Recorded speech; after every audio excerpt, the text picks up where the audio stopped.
Officer, I'm so glad you're here. All my personal belongings were stolen while I was enjoying a nice game of tennis. Well, what can I do for you, ma'am?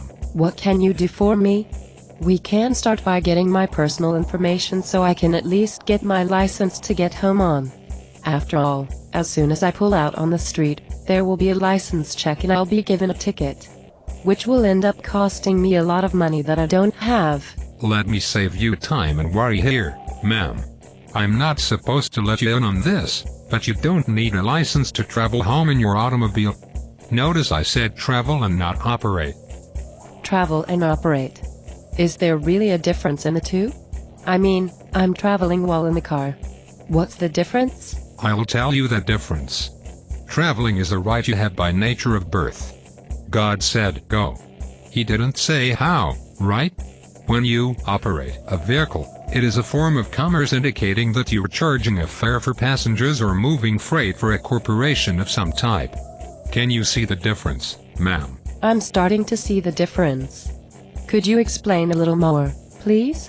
Back in 1992 in Anderson, Fox and Twomey, 14th edition of Uniform Commercial Code, there is a case in there that says how a car is a consumer good. A man actually beat the courts using this case. Here's the catch though.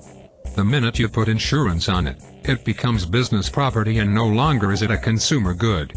It is then called a vehicle, and it has always been this way all the way back to the Hilton carriage case in the 1790s of carriages in Washington, D.C. Same on the house. The minute you insure it, the state owns the business property. Look up address in legal dictionary terms. It is not what you think. What's the first thing they ask before they give to the plate for the consumer good? Is it insured? No? Then go get insurance because we can give you the plate. Tricky bastards, huh? So you mean to tell me that a car is considered a consumer good until we, the public, put insurance on it? Then it is considered a business good. How is that possible? What's going on here? Well, you see, ma'am, we in the revenue-generating business, or what you call law, are in the business of misleading people through what we call legal terms. What words you may use in everyday conversation, we in the legal field use against by defining the word differently when we want to take money from you. Most people say nothing and don't know any better. That's why non-resident aliens never register the car, never put insurance on it or the house and so forth. Yes. Even life insurance places the body into Admiralty jurisdiction to become a person made liable regardless if he used Federal Reserve notes or not. In that way they do not have to say you were taxed for using the Federal Reserve's private money. A very notable case is Lovio versus Boit, where it was stated, consumer goods are those which are used or bought for use primarily for personal, family or household purposes. 9-109. It is the intended use rather than the nature of the article which determines its character. For example, goods purchased by a buyer for resale to ultimate consumers are not consumer goods in the hand of such a middleman but constitute a part of his inventory. A mobile home in possession of the person making use thereof is a consumer good. An automobile is a consumer good when purchased by the buyer to go to and from work. Equipment used in business is not a consumer good. Hence, a tractor purchased by a construction contractor is not a consumer good, but equipment. A man won two cases, one in 1975 and one in 1989. After having done an exhaustive search through the archives of several states, it is clearly shown that one need not obtain a permission license from the corporate states to merely travel in the mode of transportation of the time.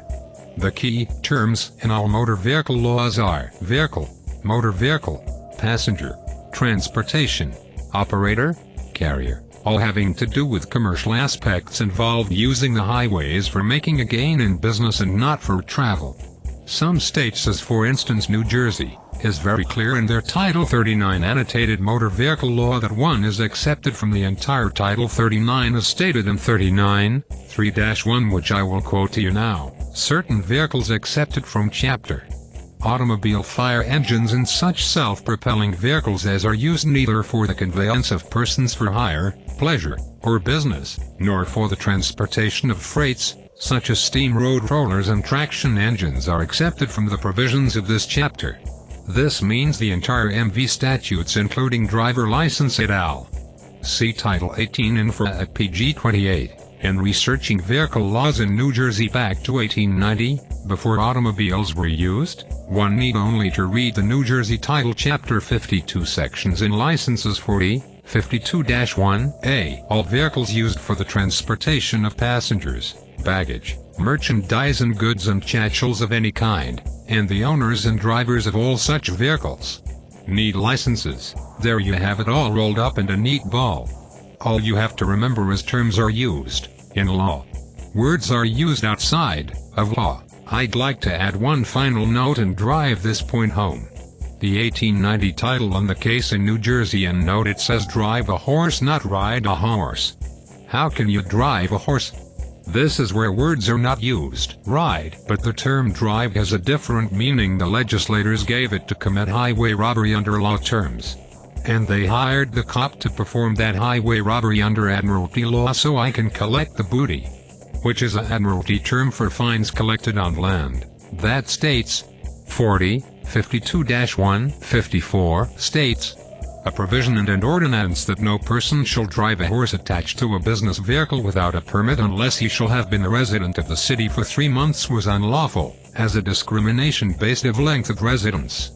Jersey City v. Chusson 81 NJL 315, 79 Atlantic Reports 1058, year of 1911.